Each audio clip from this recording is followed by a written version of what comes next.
কতটা পথ হাঁটলে তাকে পথিক বলা যায়, ঠিক কত প্রহর কিংবা ম্যাচ অপেক্ষা করলে একটা গোল পাওয়া যায়।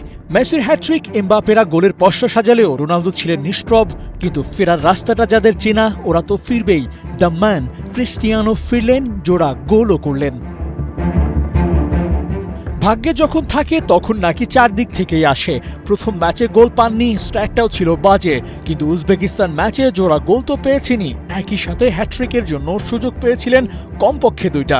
যদিও সেসব আর আলোর মুখ দেখেনি, তবে ওর স্ট্যাট বলে এই ম্যাচে রোনালদোই দেখিয়েছেন ম্যাজিক।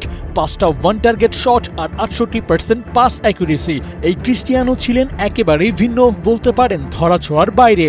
ওই 2টা গোল তো সে কথাই বলে।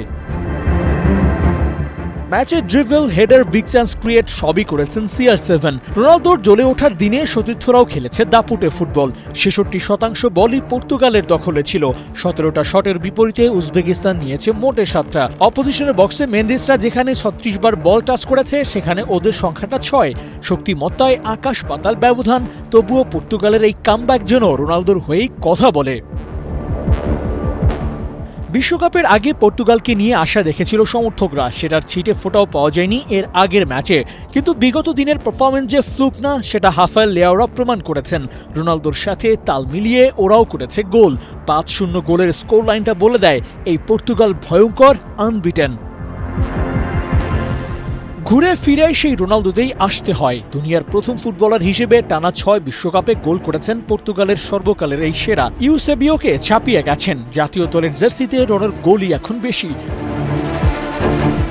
রেকর্ডের আলাপ তো হলো, এবার পালাপ বিশ্বকাপে পতাকার জন্য এমন কিছু করা যা এর আগে কেউ করেনি।